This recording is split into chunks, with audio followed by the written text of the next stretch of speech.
What up, my freaks? RuinusInsight here with part 24 of my Total War Warhammer 3 modded Blood Dragons Immortal Empires campaign. So as we saw last time, a couple of very nice battles as Anarch found his way to Skarbrand and brought him low, and we were able to take Skavenblight with Zacharias von Schwarzhofen. And these Skaven are pretty much broken. They have one settlement remaining. I'm not entirely sure where it is, but it could very well be, and most likely is, at Tobara. So should we destroy that, well, it's gonna be done, though he pretty much already is. Now, in terms of what we're going to do this time, or I suppose what we're going to do for the rest of the campaign, interest and engagement, most importantly, has unfortunately dropped off a cliff, so this is where we're essentially going to book it towards the end. I'm thinking not one, but maybe two, possibly 3 episodes remaining in the campaign, and this is where we're going to begin the time skips. We're just going to do the big battles that remain, Khemri, the Black Pyramid and whatnot. I want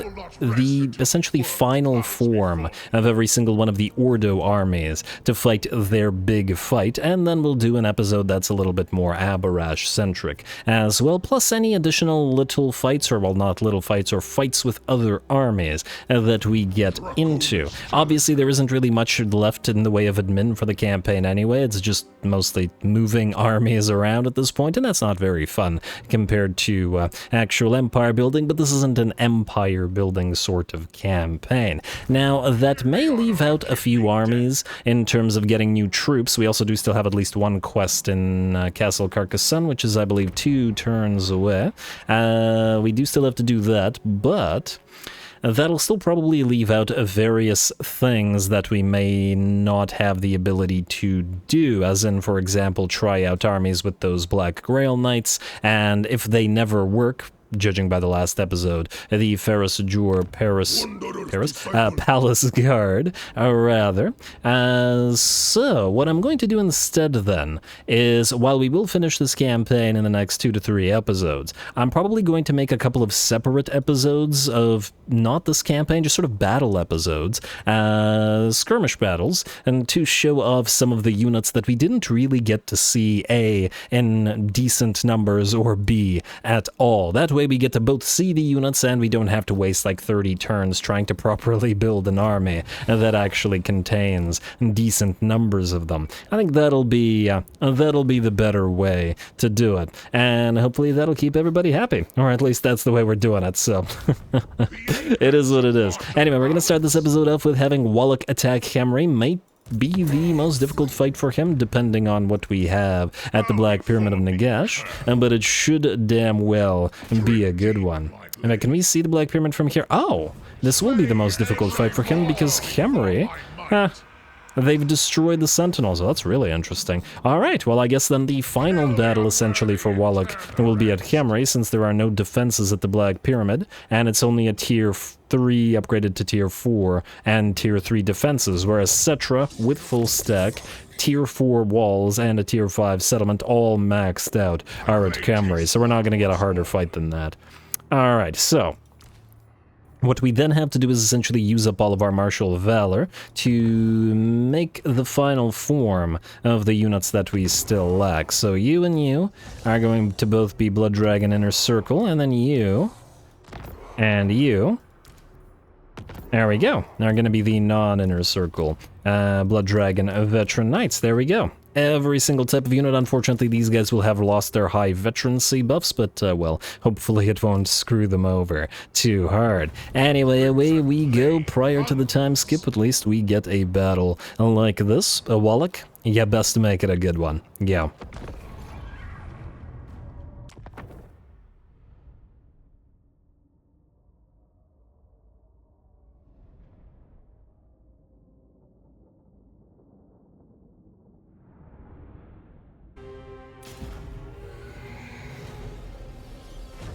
We remember the first king.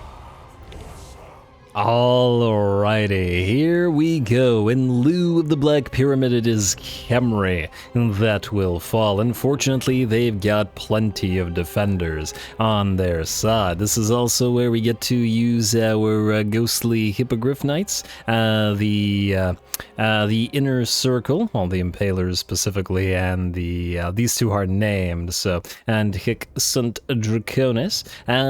We will see how effective they are, though only briefly. I suppose 222 weapon strength, pretty hefty in terms of stats by the looks of it, and keeping in mind they're only at rank 2, so they don't have a lot of the buffs that they would normally have. Nonetheless, should be pretty darn effective. Anyway, the way that we're going to do this particular battle is thus. The Blood Dragon neophytes and veterans are just going to go over those walls. They've no problem doing so, as we've seen time and time again, whilst the fairly numerous flyer blob, fairly numerous, okay, that's the worst possible way to say it, barely made sense. Anyway, Walach's gonna go for Cetra. The more fragile Blood Dragon Veteran Knights are going to fly over everything and head for the Screaming Skull Catapults, while we use the other more elite new Inner Circle units to grab that Casket of Souls, the Ushabti with Great Bow, the Sepulchral Stalkers, and anything else that can threaten us in this manner, while the Veteran Knights that are the Ground Knights, the Blood Dragon Knights rather, are going to try to make their way through the gate together with our Cataphracti. Alright, so Walach will start the day off attacking Cetra with his 1.1k weapon strength. I don't know, Cetra does hit pretty hard as well, 811, not too bad. Not too bad at all, but it ain't working out so well for him by the looks of it, as he's down to half HP despite all those buffs, and Walach is, well, taking about 20%, well, maybe 15%, but is otherwise fine. Our other units are moving on in. We have our Inner Circle Knights that are going to hopefully knock out these Ushabti with Great Bow before they can do anything. Our Blood Dragon Champion fighting, and Cetra and about to be dropping by the looks of it. A couple more hits from Walach should do it. I want to see the death animation, and then we can turn to the rest of the fight. All right, one more, I think.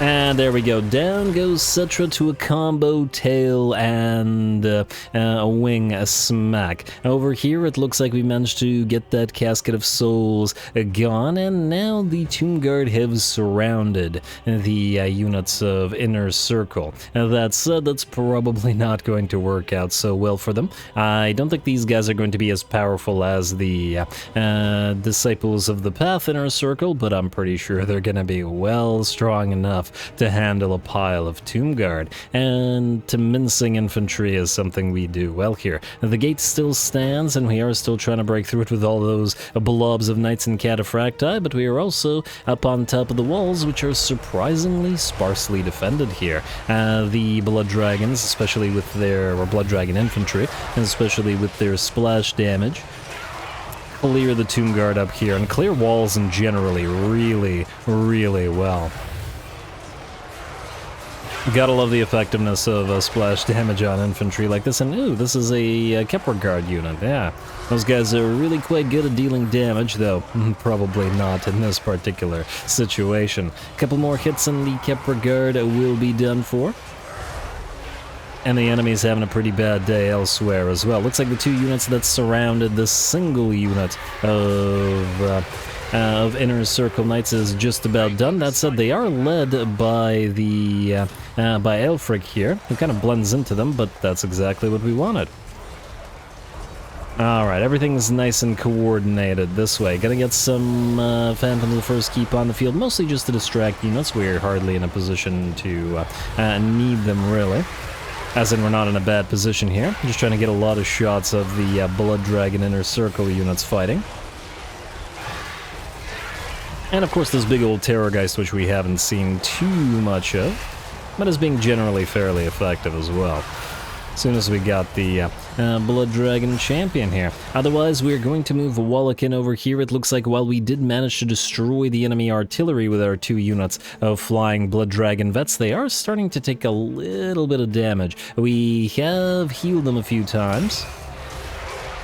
And in fact, I think we've been primarily healing them instead of any other units, so we do need to keep that in mind. There's another heal coming down on them, and of course there is a lot of anti-large in effect here as the Sepulchral Stalkers and Necropolis Knights surround them, and we have the units of Ushati helping out as well.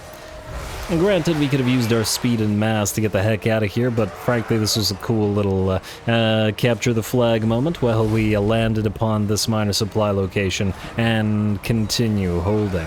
Especially since these guys are sort of acting like our regular veteran knights.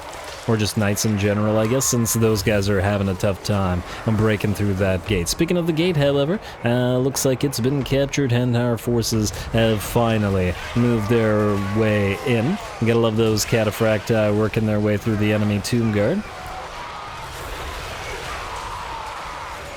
Getting a little bit of action at last.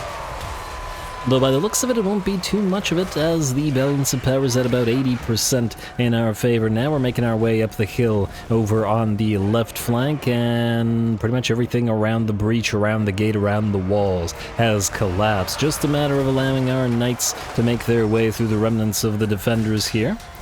And now the heroes and the other flyers have joined Walach in their fight. And there we go, it looks like the rest of the enemy army has begun now to crumble away, and Cetra's defense will, by the looks of it, fail.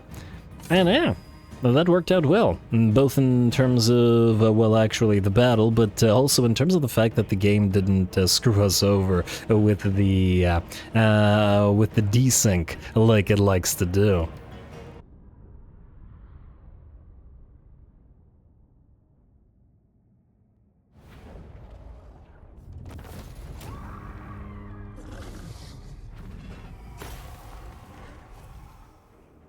Alrighty, there we go, a heroic victory at Khemri. Cetra absolutely obliterated by Walach in single combat, and the rest of his forces destroyed with reasonable ease. Too bad he didn't have any Necrosphinxes on his team, as they might have been able to knock a few more models off of ours, but those few that did get destroyed simply got resurrected. Very nice. And we are going to construct a blood keep here just for the principle of the thing.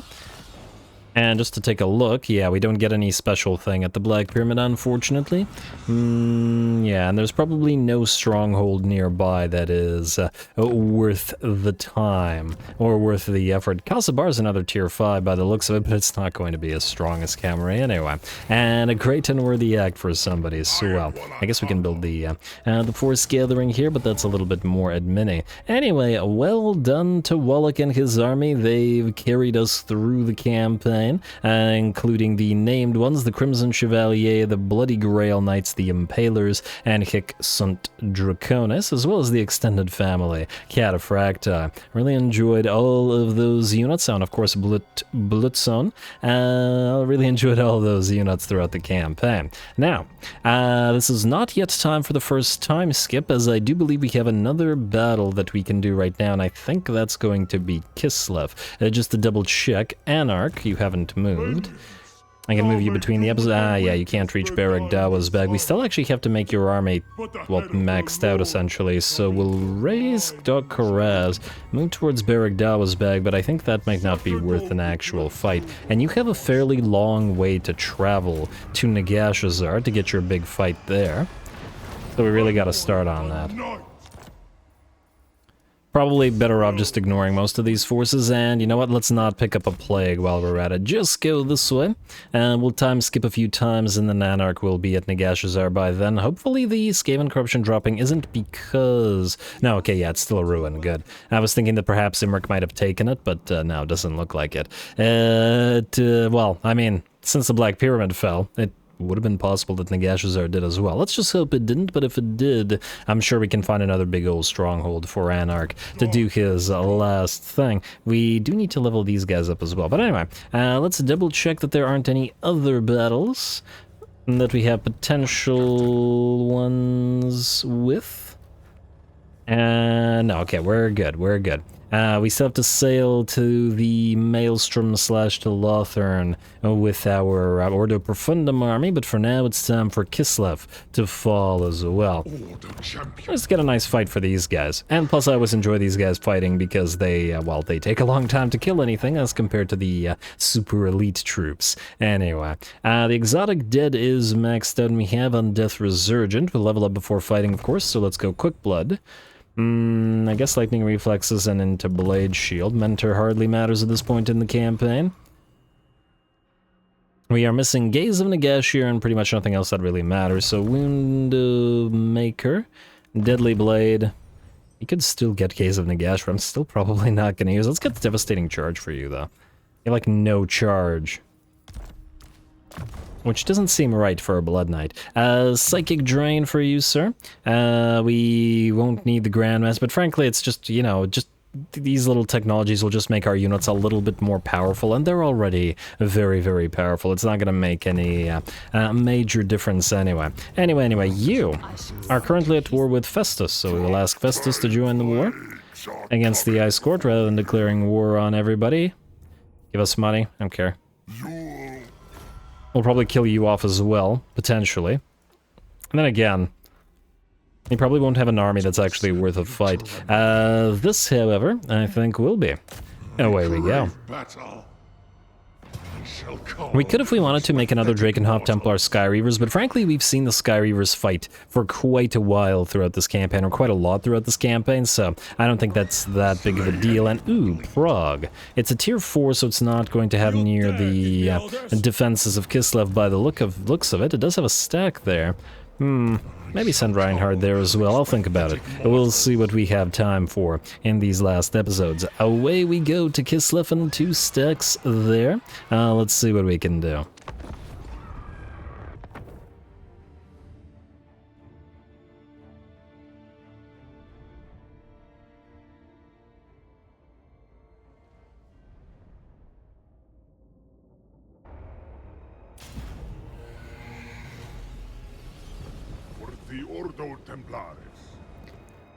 Alrighty, for the Ordo Templaris indeed. Here we go. I'm thinking that this is going to be a pretty darn fun fight. Lots of action for our Bloodkin Thralls, though they will have to weather the enemy towers as they move in. And the towers, assuming that there's no issue with the...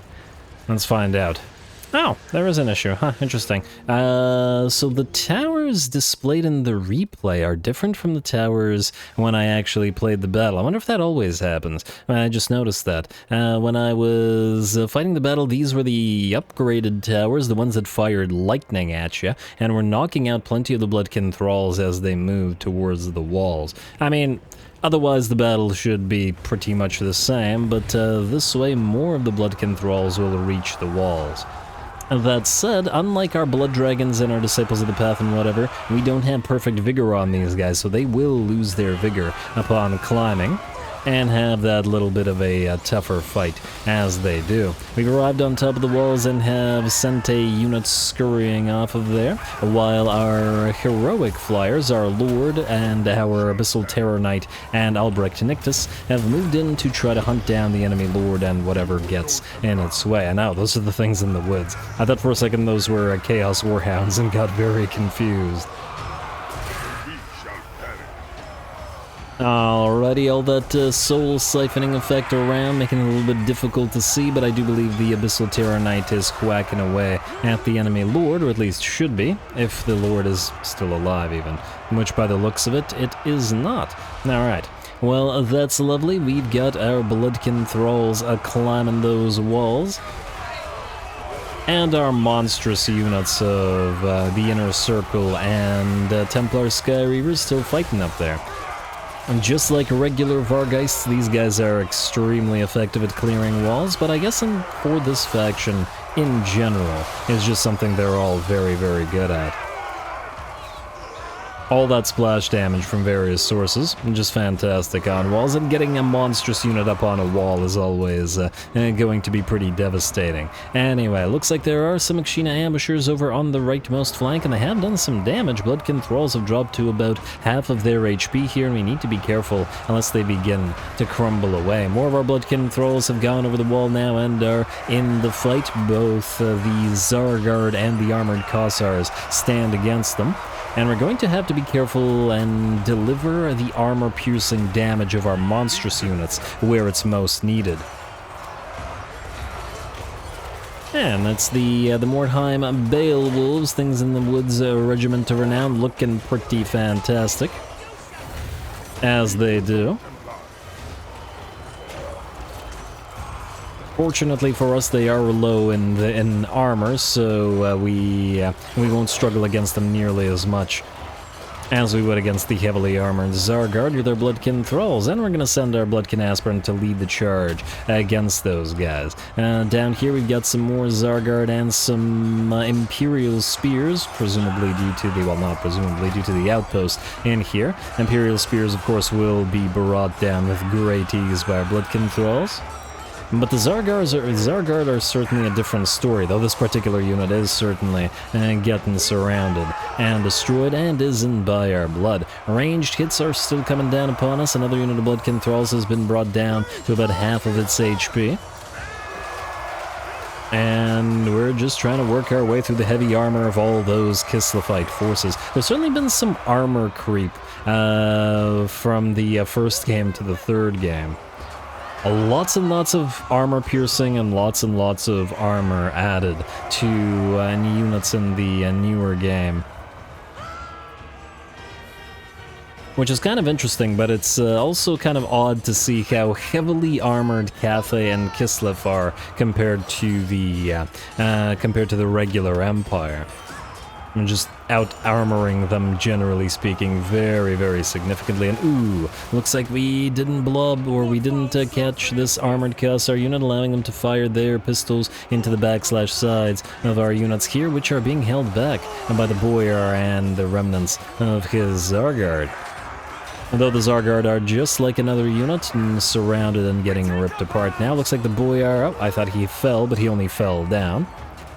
But I'm sure we'll get to him soon enough. We got a few units here that are starting to take damage as well, and it's Zargard with great weapons, so we have difficulty piercing their armor, but they don't have difficulty piercing ours. It's a pretty good matchup, and I'm willing to bet in a one-on-one.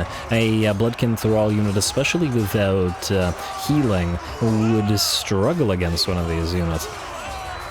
I actually would wonder if they would win or not. I think if fully buffed, a Zargard unit with great weapons should be able to beat a Bloodkin Thrall unit. But of course, this isn't really happening in vacuum here, although this unit is very much in trouble. We've got other units around as well. Trying to make our way through the barricade up here and into more enemy units, and ooh, we found the enemy Elemental Bear with our Lord and Heroes. All trying to go after it, though it is surrounded by plenty of units, which means more work for our Abyssal Terranite, though the thing probably wants to work on the bear rather than the weaker units here. Watchmen in the Night Armored Kossars looking pretty darn cool as they do, once again with those ice blades of theirs. Though we'll see how that works out against the monstrous, I don't know, punch daggers or whatever you want to call these spurs on the arm of this thing. Alright, come on, hit somebody. It's probably trying to get towards a specific unit, but is blocked. There we go. Decent amounts of splash. Enemy big ol' Elemental Bear is still fighting and is still in pretty decent shape out here. And especially with all the armor piercing coming in from the enemy Kossars. And, ooh, our Bloodkin Aspirant has arrived to help, but is in pretty bad shape. And, oh, huh. I think the desync is working against us here, because I'm seeing a decent amount of differences. The fight should have evolved to fighting here as we pushed this way, away from the walls, but it looks like enemy units are still fighting. That's okay, though. At least Walach got to fight without the desync, and it's still pretty clear what's happening. Yeah, see, these units are standing still even though they should be fighting. And I think these units at this point would have made their way up the ramp to where the big old fight is here, but that's fine. I sincerely doubt these guys are going to be able to clear out our Lords and Heroes. Going to get that Blight Swarm upon the enemy, or whatever this is called. Oh, it is Blight Swarm.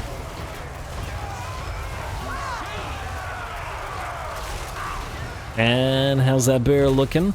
Oh, it's reached its healing cap and is down to nearly 1,000 HP. Storm of the Night upon it, and Master of Beguilement as well, and one more hit will bring the big boy down. And there we go. Got to be pretty demoralizing for the enemy, seeing the power of the motherland itself collapse as that elemental bear roars its way away. We've got a little bit of help coming in from the Drakenhof Templar Sky Reavers, which never got anywhere near those hurt when I played it, but oh, that's desync for you.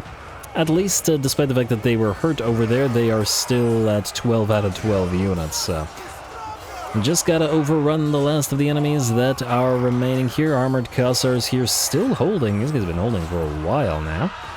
And we have moved a few units back onto the rightmost flank. At least the desync didn't prevent the units here from getting killed. And just prevented the... I think I sent 3 units of Bloodkin Thralls here originally.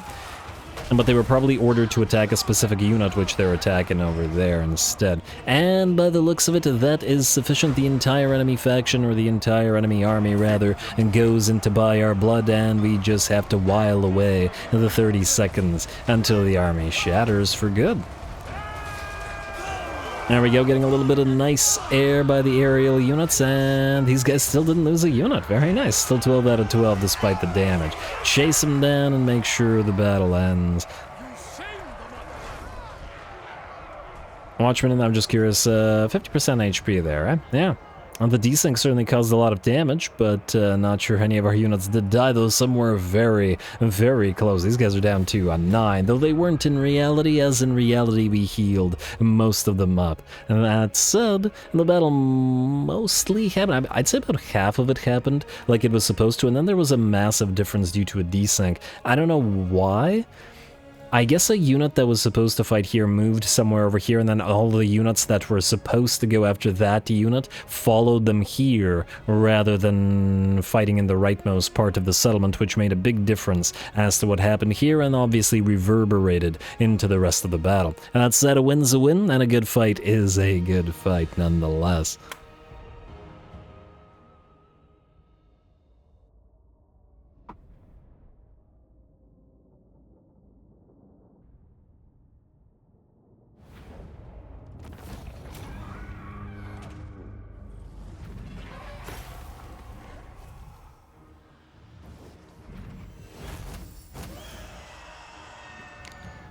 Alright, a very nice fight once again, and I think that was also a pretty darn good showcase of how important armor piercing is, as once again the Bloodkin Thralls take a long time to rip through some of the enemy units. A single unit of armored Cossars there held off 5 of our Bloodkin Thralls for like 4 minutes, and armored Cossars are a pretty fragile unit, especially in vanilla, but they are heavily armored, and the lack of armor piercing certainly makes it, take a while to get through them. We did lose plenty of units, and we got most of them back up, though at the end I got lazy rather than bothering to re-up all of our units. Otherwise, we're looking good. A very nice fight for these guys, in particular the Crimson Tide and the Tattered Banners are named units of Bloodkin Thralls. Very nice, everybody.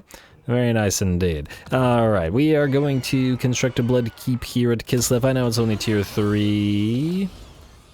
Yes, I know it's only tier 3, however, I think Reinhardt wants a place to sort of settle in for the end of the campaign, and this is a place that we can do so. And we can even grow it faster with Fostered Terror, should we desire to. Anyway, with that, we are not out of time, but out of turn, and this is where I'm going to pop the first of the time skips. Walach's fought, Reinhardt's fought. We got to get the Abyssal Revenant and Anarch where they need to be, and maybe a couple of battles with Abarash if he comes upon them. So, time skip.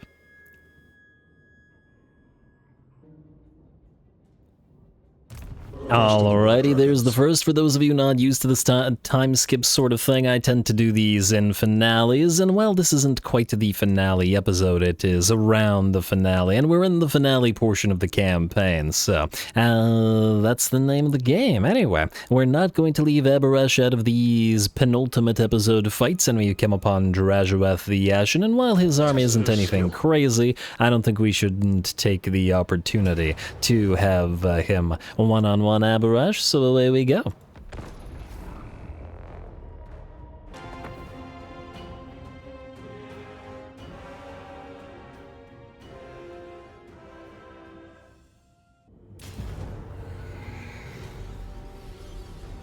The path beckons. Alright, here we go. I don't imagine this is going to be a particularly long or difficult fight, but the duels must be had, and nonetheless. So, let's hope that Draj gives us a good one. We're gonna head towards the enemy army, but we're going to, well, make it a little bit more interesting for ourselves. Since the enemy army isn't anything crazy, we are not going to use any of our disciples that are not infantry. In fact, the only things other than Abarash that we will be using are the infantry here, and we'll see how they do against the enemy army without the presence of the more elite elements of our force. It also means no support from the Bloodkin Aspirant and no Blood Dragon Champion with his big old Terrorgeist.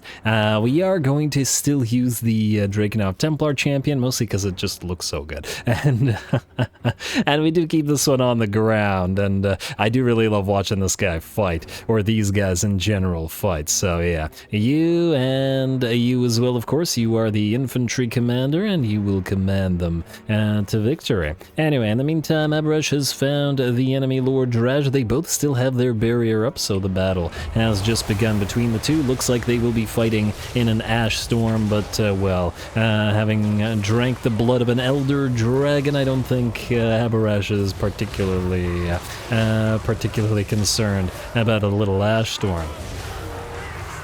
Alright, looks like the Dredge has called in a little bit of help from an enemy Bale Taurus. Or Great Taurus, rather, regular Great Taurus. And the Lamasu is flying around as well, but will actually back off rather than face off against Abarash. Spinning the camera around to mimic the Ash Storm a little bit while these two continue and duking it out. It looks like Abarash has lost his barrier now, and Draj is still fighting for about a minute straight. Granted, he's calling in help, but well, it's still impressive. Ooh, Abarash, by the looks of it, is close enough to force the enemy to have their missiles reflected back upon them, which is great, as that is protecting his infantry and allowing them to move on in. Here we go, charging into some Infernal Guard and Chaos Dwarf Warriors here. And Disciples of the Path will lead, and it's red on red here. And there we go, we'll be fighting under another Ash Storm, and a Searing Doom will come down upon the biggest blob of our units. Drajuath is down to about 20% of his HP, and it should be a couple more hits on him to either make him rout or to bring him down.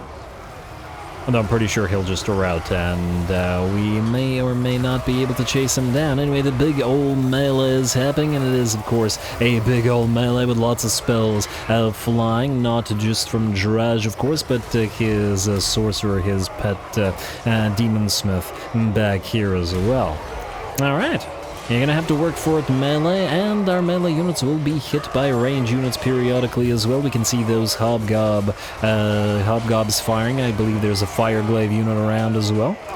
And do have to be concerned, as the Fireglaves at the very least can do quite a bit of damage. Normally we'd have our rain or our cavalry or our flying cavalry take care of those, but alas, it didn't happen this time. And ooh, one of our units of Blood Dragon Warriors has peeled away, and we'll take a few hits from the Fireglaves before turning upon them and waiting on in. As they were getting hit by those Fireglaves, we popped the Invocated Oath on them to get them damage resistance, so they didn't take any further damage. There we go.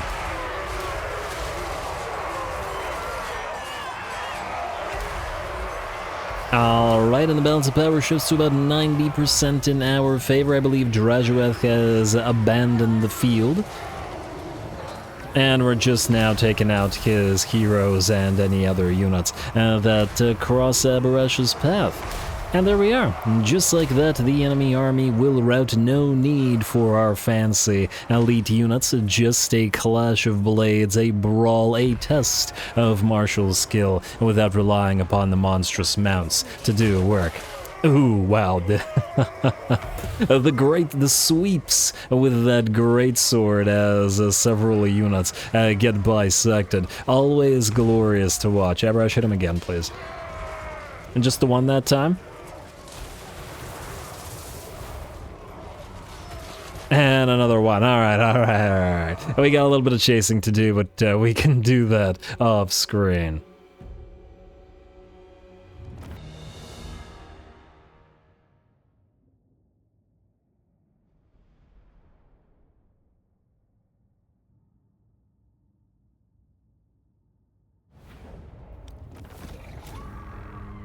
Alright, you know, I was impressed with the duel that Drajueth was able to give us. He certainly did fight Aberesh on decent footing for a little while there. Very nice indeed. Alright, we're gonna throw all the captives, and do we get that Skaven plague on us? We do not. Lucky. And hey, more missile resistance for Aberesh. Not his army, mind you, but oh wow.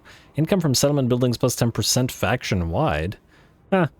That's crazy. I mean, it wouldn't be helpful to us, but it's a nice buff for other factions. Also, what does this give us for our errand duelist, out of curiosity? It gives us fire resistance for the army and unnecessary research rate. Nothing major, certainly nothing that we really care about, but oh well. This has a plague, and we'll probably want to avoid it, so we'll stay in the demon's stump. Oh, I take it we can't reach? No, we can't. If we could have reached this, I probably would have gone for this army, but they're probably going to run, and frankly it stands no chance against us and is not a duel, so we can ignore it. Otherwise, it looks like we're ready for another time skip, so away we go.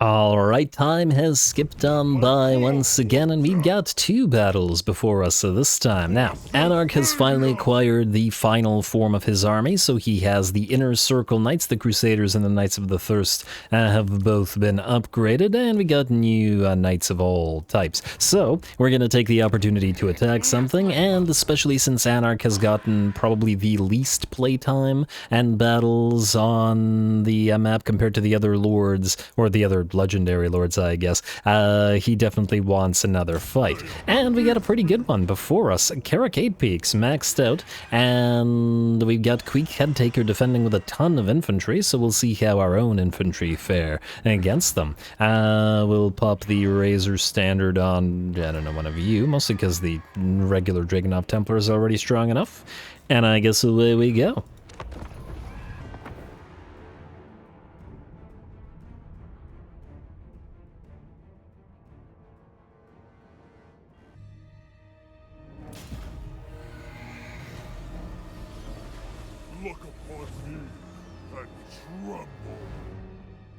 Alrighty, here we go, and ooh, the glow of the weapons, the contrails left behind by the Ordo Templaris units look pretty darn great in the underskaven skies, or not even skies, just glow of warpstone on the water and the fog and whatever lighting is in here. Anyway, should be a pretty darn good battle, I would wager, and away we go. And more importantly than that, we've got these guys now, the Inner Circle, and man do they look fan-frickin-tastic. I remember just being wowed by this unit the first time I saw them in one of the earlier quest battles, and I still absolutely am.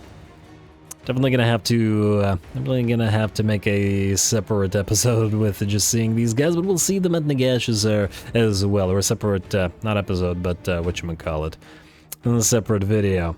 Glorious, and they will lead our much smaller looking, now the Demigryph Templar Knights look so tiny by comparison. Now these are the big boys, but they do all look very nice, working together as well, and they're gonna head for that gate. And ooh, we got a few wolf rats to mince. I don't even know how you guys are out here.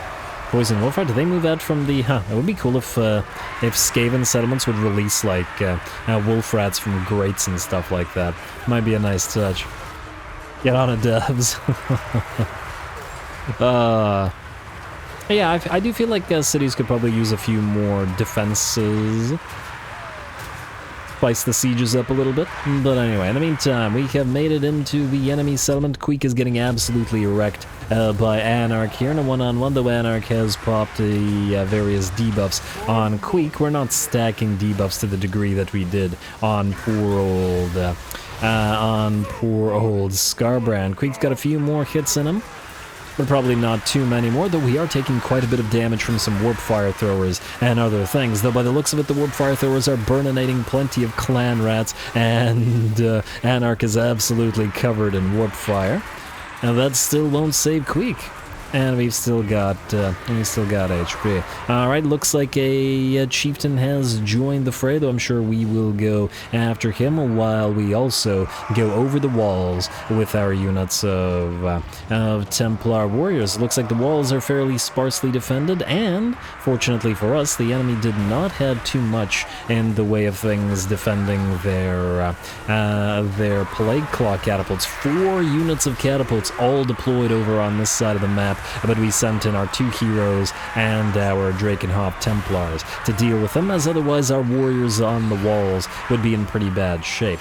Not because the Plague Claw catapults would have an easy time killing off models normally, but because as soon as they were up on the walls, as splash damage and knockback effect has a decent chance of knocking even the Drakenhof Templar warriors off the walls and insta-killing them, which we just couldn't have. Looks like at last some Storm Vermin with halberds and some clan rats arrive to attempt to bail out the crews of their catapults, but too little, too late, as all 4 units are now silenced. We got a big old brawl going over here around the gate as we've come down from the walls and essentially sandwiched the rats that were defending the gate between several units, and are looking to do a similar sort of thing here. Looks like Anarch has been pretty heavily damaged by the warp fire throwers and by the Chieftain and other stuff. I don't think he actually got this heavily damaged when I played it, but well, we're gonna say that's the desync, and it most likely was. And the gate has fortunately fallen or been taken by our side, and our cavalry have made it into the settlement as well. Here come the super elites, and I've been excited to watch these guys fight right into the fray. And damn, just running through those rats. Back and forth, very nice, very nice. The rats can't stop the charge of the heavy units.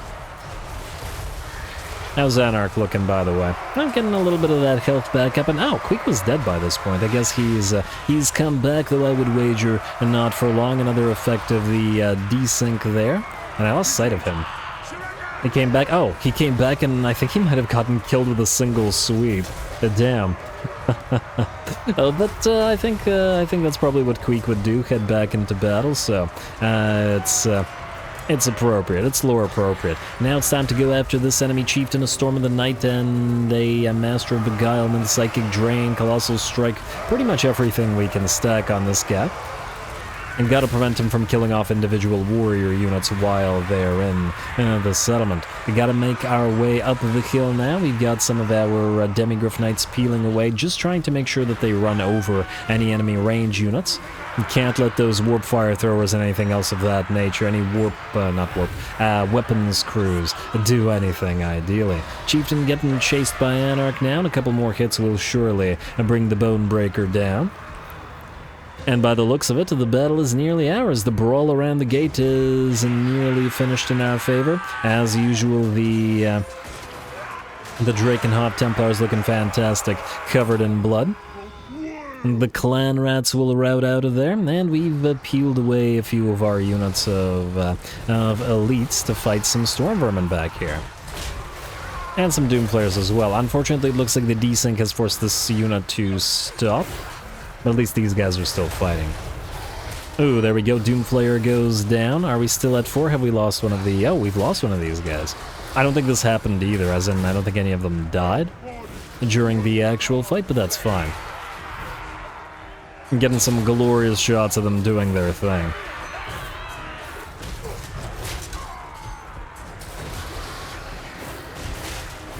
I'm so impressed with this model, it's so great. Alright, looks like the storm vermin are certainly standing up to them, though. I mean, it's anti-large. Granted, this didn't happen in the replay as these guys were doing stuff. And now they found a Packmaster and are surrounding it. This was not the place to go to, Mr. Packmaster.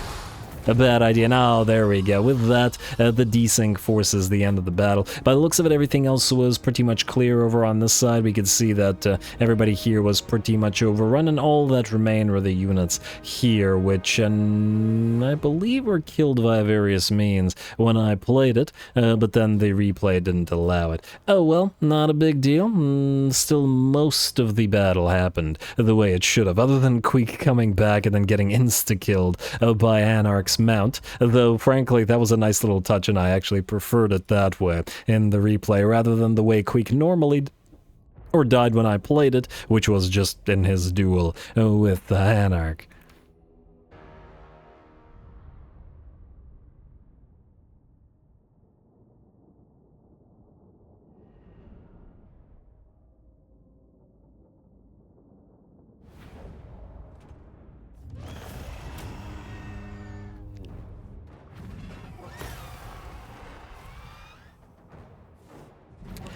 Alrighty, very nice, very, very nice once again, and I think it says a lot that with this mod, which has so many incredible looking units, that the Knights of the Inner Circle for the Ordo Templaris are one of the coolest up there. They are such a damn good looking unit.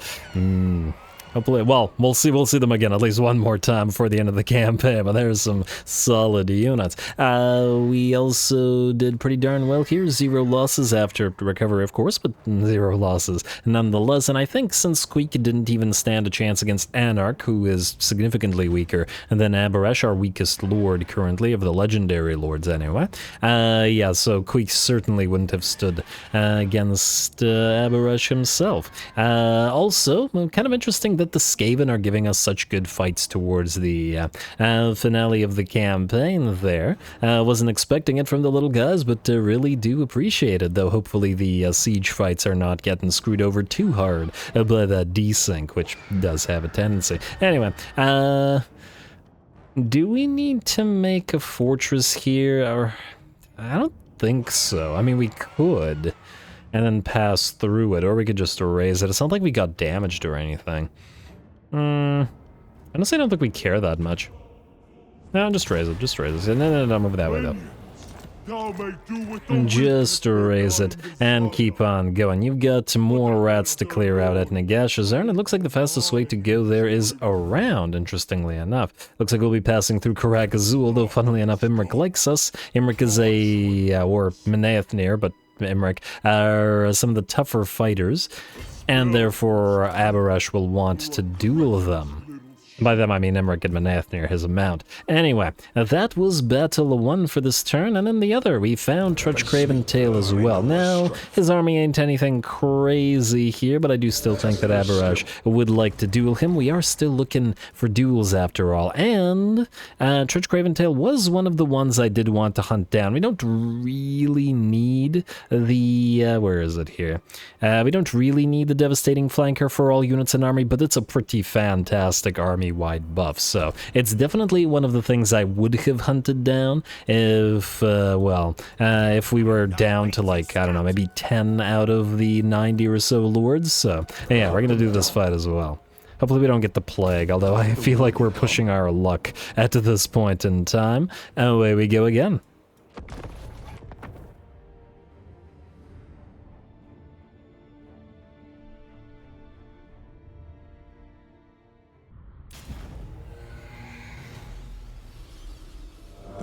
beckons. Alrighty, here we go again. We've had lots of rats to slay over these last episodes, and it looks like we'll have at least a few more. Tretch Craventail, not so much the greatest duelist, but he does have good storm vermin, and more importantly, he has a very, very nice defeat trait. Plus, his stack ain't too bad. He's got 2 Hell Pit Abominations, plenty of weapon screws of various kinds by the looks of it. Rattling guns aplenty, warp fire throwers, he's got a catapult, he's got a Doom Wheel, 2 Doom Wheels as well, so these guys should be no slouches. Unlike the last battle, wherein we sent in only the infantry, this time we are not sending in our Blood Dragon champion, our Drakenhof Templar champion, or our Bloodkin Aspirant, or our Depth Guard champion. In fact, no heroes other than Abarash, and none of the Blood Dragon infantry. The only things that we'll be fighting this time are the Disciples of the Path, as well as, or as it perhaps should have been in Abarash's army from the start. They will take on everything by themselves. We'll even keep the knights interspersed among the infantry here. They will fight together, and well, we're gonna have to send in the flyers as well, but they're obviously also Disciples of the Path Inner Circles, so it makes sense. Anyway, Abarash will land. He's gonna cast a spell to try to annoy the enemy, a weapons crews, that wall of wind and fire, or blood and fire, whatever. Don't remember the name of the spell. Oh, it's Wall of Crimson Death. Okay, whatever. Gonna use that thing to try to knock out a few of those weapons crews. We want the melee units fighting, and not our disciples getting gunned down by rattlings and whatnot. Tretch, by the looks of it, is having a pretty bad day against Abarash, but, well, that was pretty predictable. He calls in a Doom Wheel to help him out and use its mass to essentially shove Abarash away from him, but I'm not sure that's going to be enough. And the operator of the Doom Wheel decides that, no, you know what, this was a terrible idea, I'm out of here. And Tretch will be out of here shortly as well. Our infantry have not yet arrived. We begin to cause havoc in the enemy backlines as the rattling guns are being focused down by the Knight Riders and by the Circle of Blood. Infantry are nearly here, and they will start wading into those pile of rats shortly. Don't want to kill off the entire enemy army with our elite inner circle, though. I'm just gonna use them to try to make sure that the enemy range are not able to fire. Abarash has nearly brought Mr. Tretch down. We've also summoned the Phantoms of the First Keep, but once again, just to keep enemy range units distracted. They are being whacked away at by a Hell Pit Abomination, but obviously we don't care. Anyway, the infantry, and I guess cavalry as well, have arrived. The cav aren't going to act as cav, but are in fact just going to stand and help the infantry out. Clan Rats and Storm Vermin, even Tretch's more powerful Storm Vermin against the Disciples of the Path, ain't going to go well either. Tretch is running away, though by the looks of it, he's going to escape. It's going to take 2 more hits to bring him down. Ooh, close, 368 HP. Yeah, I should have probably cast a few more spells. And he's gonna book it off the field. But hey, it's Tretch Craventail. That's also, yeah, Queek died fighting and Tretch Craventail ran away. This is all very appropriate. It all makes sense. And ooh, some of the rattling guns that routed have come back and are firing upon our dragon-riding inner circle. I'm gonna have to go after them. Hell Pit Abomination and a pile of rats have now surrounded our Disciples of the Path, and this looks like a glorious sort of last stand. Well, not really a last stand, a glorious stand in general. In reality, it's the rats' last stand, as we can clearly see just how many of them are running away from combat here. It's just that most of them don't know it. They probably feel secure in their numbers here. But I'm willing to bet that they won't for long.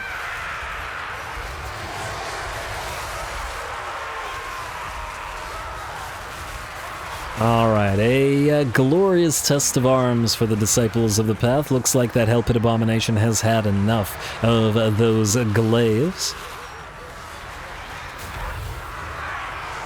But the Storm Vermin and Clan Rats, or at least some of the Clan Rats, are still fighting. Doomwheel's still riding around in the background, but rats die with every blow. Probably multiple rats die with every blow. They're just walking into a vampire blender here.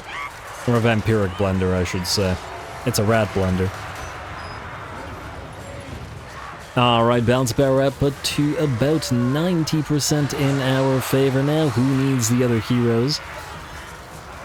And who needs the non-disciples units? They can sit back, watch, and learn as the Disciples of the Path do their thing. And there we go. With that, I do believe the enemy army is pretty much done. Abarash was trying to go after one of the Hellpit Abominations, but it was already badly hurt in attempting to fight the Disciples. The rest of the army will shatter, and we don't have to chase because it is a settlement battle. Nice. Very nice.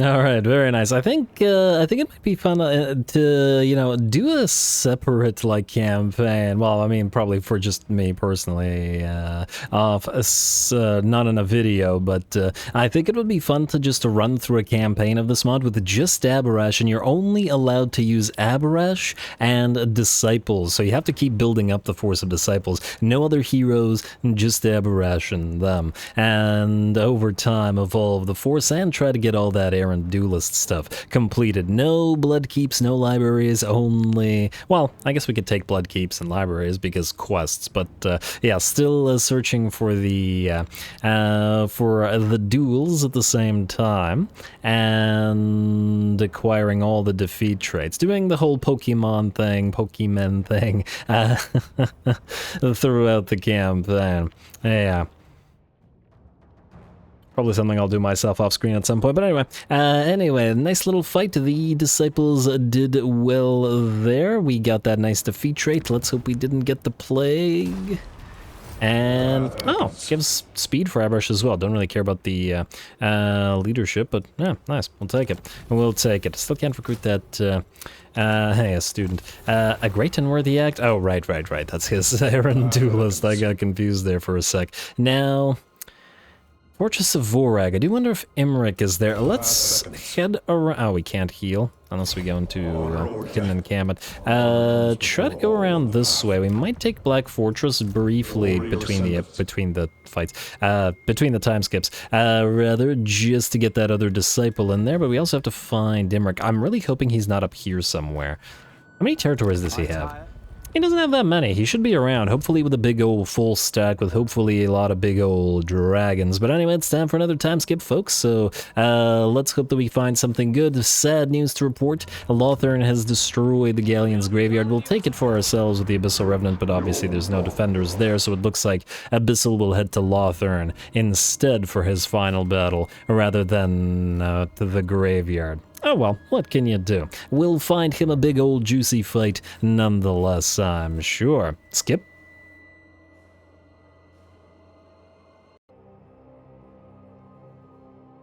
Alrighty, here we are, and looky, Grimgor has finally showed himself. I was worried that Abarash would have to move past Grimgor's territories and never sight the big boy, but we've got him, and this is going to be the fight here, and hopefully a heck of a duel, as Grimgor is a very scary fighter. Plus, he's got himself a couple of stacks here, plus whatever he has in the garrison, and I'm thinking that'll keep the rest of our army busy while Abarash dukes it out with Grimgor. 726 weapon strength, it's just tiny bit slightly higher than Abarash's base, but that's without Gitsnik and his other abilities active, so Grimgor should actually be hitting considerably harder than Abarash will, which is pretty interesting. It'll be a matter of who can outlast who here, though, well, I bet we can out-heal Grimgor. Let's find out for sure.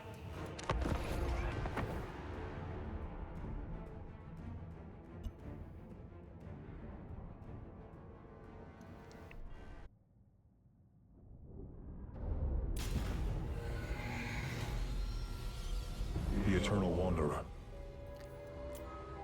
Alrighty, here we go. And can I just say, we're getting fantastic lighting in this particular episode. I think every single one of Aberrash's battles has had great lighting in general. Anyway, I am particularly happy that we managed to find Grimgor, and we will hopefully get a proper actual duel for Aberrash here. Ooh, also, you gotta love the Drakenov Templar champion on ground to lead the cab. Just because he has a flying mount doesn't mean he has to stay in the air, and he can certainly lead our cab. It's just that this mount is cooler than the ground mount, so why not use the flying mount on the ground, right? Right. Good job, Ruinous. Anyway, proper fight for Aberrash is why we're here. Grimgor Ironhide, who stood toe-to-toe or fought toe-to-toe with Archaon himself, one of the toughest single combatants in the setting. There we go. Should be a heck of a fight. He immediately activates that Blood-Forged armor, and probably gets Nick as well. Buffing his weapon strength up to 982 down to 982 and 122 melee attack and 80 melee defense. Pretty darn strong, nearly twice as much melee defense as Aberrash when your next is upon him. And he's already knocked out Aberrash's barrier, which with that low melee defense does make sense.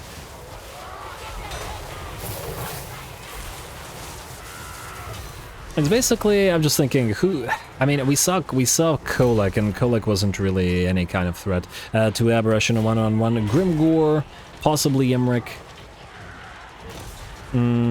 possibly Scarbrand, if we don't debuff him to heck like we did with Anarch.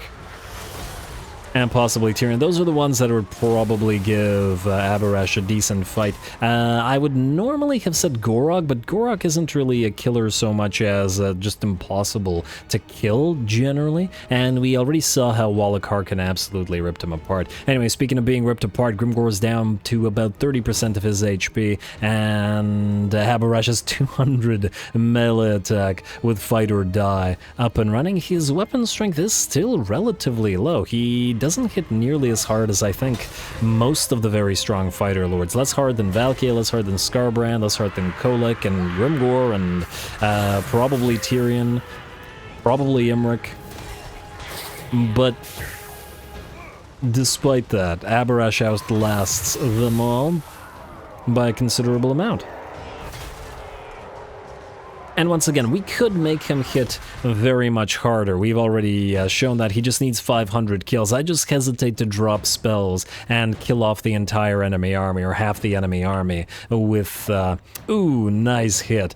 Kill off half the enemy army with Aberrash rather than allowing our forces to fight. So we could have him hit harder, or just as hard as any of the biggest fighters in the game. And ooh, look at that activation of the Blood-Forged armor. This is a desperate attempt, as Grimgor is about one hit away. He is unbreakable, but can't say the same about his body. 172 HP remaining in the desperation of that Blood-Forged armor activation. Both get their final blows in, and Grimgor goes not down. Damn, that would have been perfect. It looks like the 176 melee attack didn't get through the 80 melee defense of that time. And yes, I'm keeping the slow motion because this is probably the toughest duel we're liable to find in the game. And Grimgor gets knocked away and brought down at last. There we go. He doesn't actually have 9 HP. He's not getting up from that.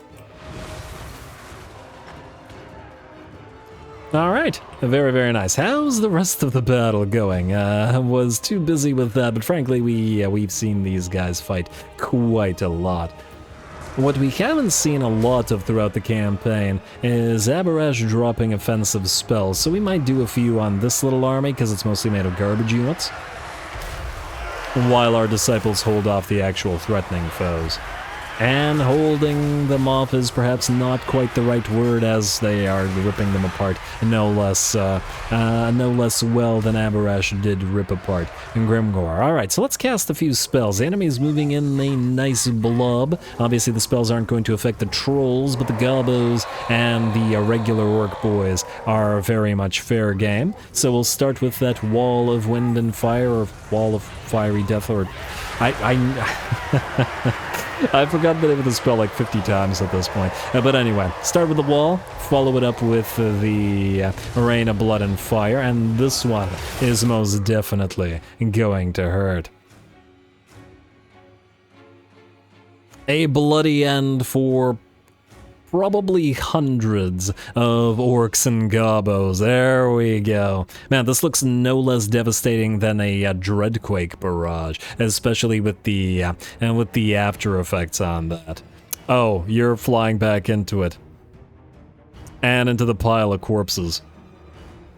Since we're near the end of the campaign, obviously we can drop a few spells upon the enemy. As you guys may have noticed, I've been generally sparse with using offensive spells on Abarash in general, mostly because I don't think he would ever, even if he had the ability to use them, I don't think he ever would.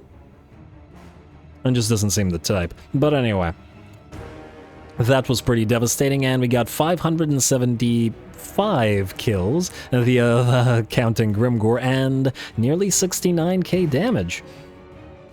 Is it gonna reach it? Is it gonna reach it with the last effects? Well, we can always round up.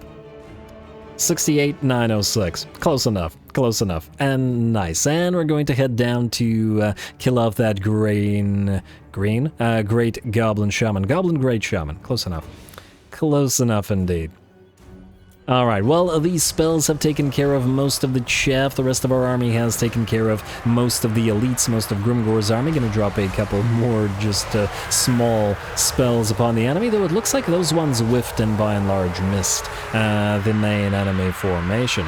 Just gotta work our way through those units that dare still hold their ground. Although we do gotta respect them for it. I mean, they did see Grimgor defeated in a duel, and then they saw their reinforcements pretty much, let's say, 80% destroyed with a few spells. And I do have plenty of trolls, but the trolls with their low leadership will probably be fairly easy to force route. Though, on the other hand, because of the AI cheats, trolls are a little bit better in terms of not routing for the AI than they might normally be for a player, at least without stacking lots and lots of leadership buffs.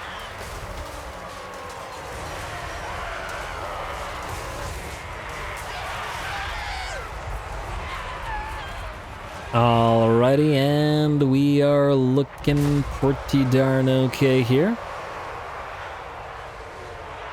It looks like at least some of the reinforcements are still fighting. Lots of pump wagons riding around, so I guess we get a few more shots of the Disciples and the Blood Dragon Neophytes and Veterans fighting together. And this time I did send our entire army to fight, as the enemy had plenty of troops to actually stand against us.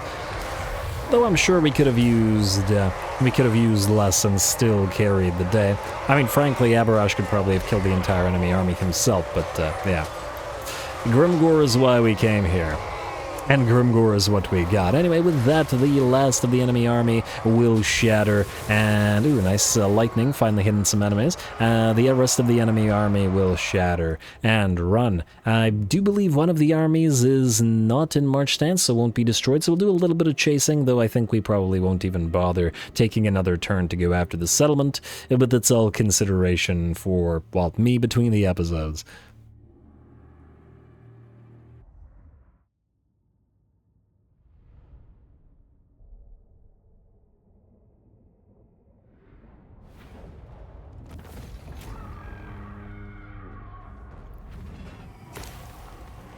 Alright, there we go, a very nice duel against Grimgor. The rest of our army got to play around as well, though Aberrash did clear out a lot of the chaff from the second army with a couple of spells. It was Grimgor's stack that we were more concerned with, especially due to the relative weakness of the reinforcements. Looks like Grimgor managed to do only 1.6k damage to Aberrash in his one-on-one. Kind of hard to say how much damage Aberrash did, but, well, he's certainly shown his superiority there. It doesn't really matter. None of this matters. Execute captives, I guess.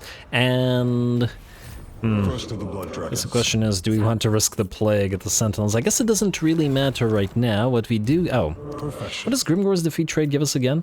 Did it not say? A moment. World events. Where's traits? Okay, fine. I'll just take a look at it this way. Craven Bind. Oh, we're out of traits. We're maxed out. Did we never? Wait. Unless we defeated Grimgor before. D-Towered Astragon, one down. Stormblade Pirate Hunter. Orcsbane Maws the Pity. No, I guess we are actually maxed out in terms of traits. Huh. Well. I mean, we're not maxed out in terms of the errant duelist, so we still have these, technically, but, well, there it is. What does Grimgor give us here? Unbreakable. Was Aberrash not already unbreakable? I have no idea. Well, I assume that since the mod creators added that means he wasn't unbreakable before. Not that anything has come close to ever breaking him. Anyway, with that, I am actually going to call this episode here. This was sort of like finale part 1, and we'll do finale part 2, and the finale, I guess, will be next time. Originally, for this episode, I was planning to have the final battles for Anarch and the Abyssal Revenant and Walach. We've gotten Walach out of the way, and we'll do Anarch and Abyssal Revenant next time around, as they are on the approach to where they need to be. This sort of turned out to be a duel-seeking episode, which I was thinking would be the last episode instead, but they've kind of reversed themselves a little bit, so yeah. Errant Duelist got himself some great duels, and frankly, with him no longer able to acquire defeat traits like Scarbrand, it's a little bit more meh, actually, seeking them out. And I think we've seen that there's really nothing on the map that can stand against Aberrash one-on-one. The last battle of the campaign, the finale, will be this. We got one turn until the Library of Carcassonne landmark is completed, so we will be using the quest as the final battle next time around, having saved one quest specifically for that purpose. I think that since we started the campaign being amazed at the quality of the quests present or done by the modders, it is only right to finish off the campaign with a quest as well. Plus, like I said before, I'm going to do a few separate skirmish little videos for you guys to show off a few of the other units that we haven't seen, and in greater numbers, like the Black Grail Knights and the Jade Ronin and other stuff like that. Should be fun. So stay tuned for all that. At least one more episode for Aberrash and the Blood Dragons. And don't forget to leave those likes and comments below. All glory to the algorithm. And thanks for watching.